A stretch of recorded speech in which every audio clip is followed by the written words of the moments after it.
Halo, apa kabar? Hari ini kita akan bahas sebuah alat yang sangat berguna tapi sebenarnya simpel banget buat mengelola perubahan di sekolah.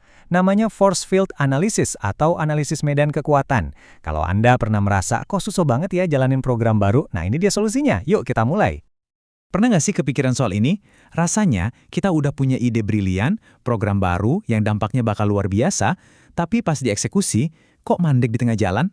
Ini masalah yang kayaknya kita semua pernah hadapi ya sebagai pendidik. Nah, hari ini kita akan belajar gimana caranya menavigasi tantangan ini dengan lebih strategis. Oke, ini dia peta perjalanan kita hari ini.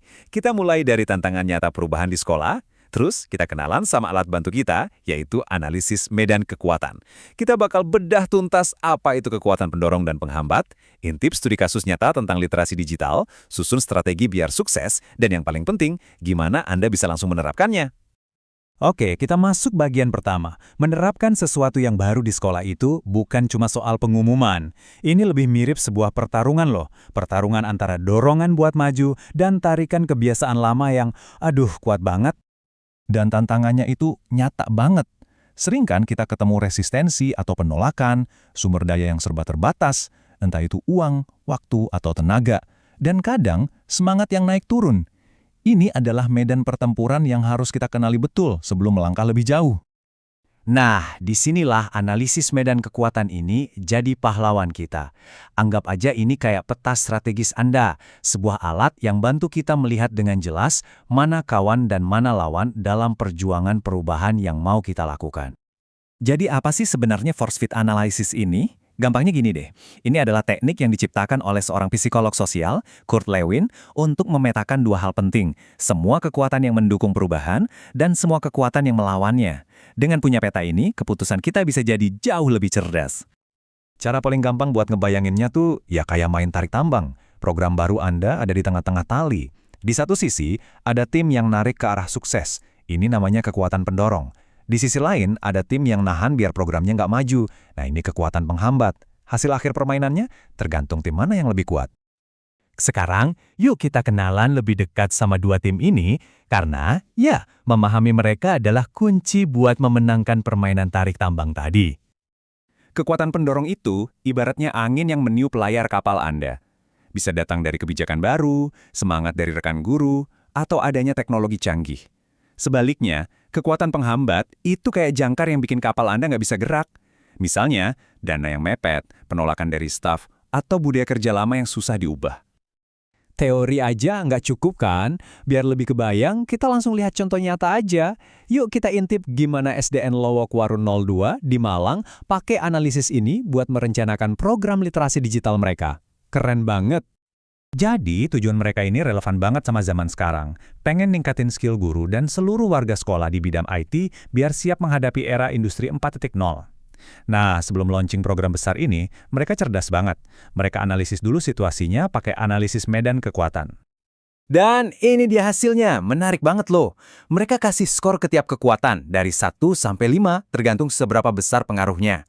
Di tim pendorong, lihat deh kebijakan sekolah yang kuat dapat skor paling tinggi, plus 5. Sarana prasarana juga oke, plus 4.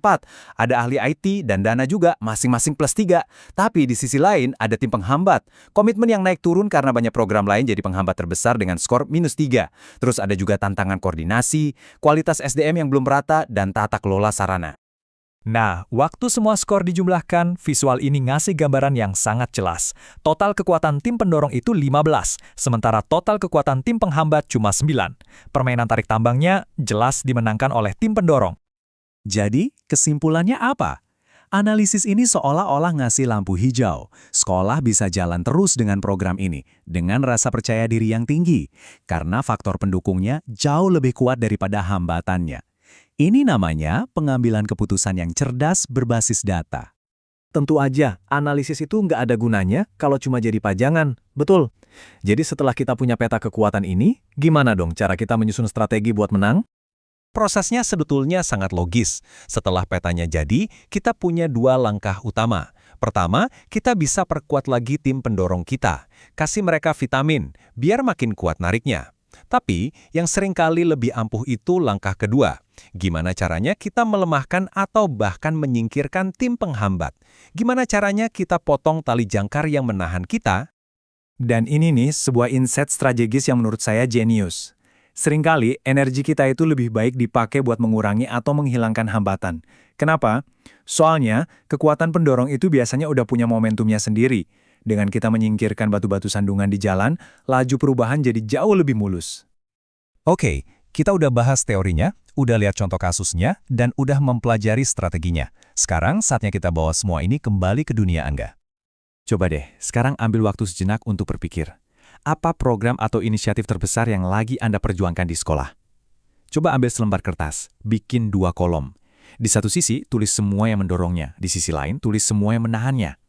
Dengan memetakan sendiri medan pertempuran Anda sudah selangkah lebih dekat untuk memenangkan perubahan itu.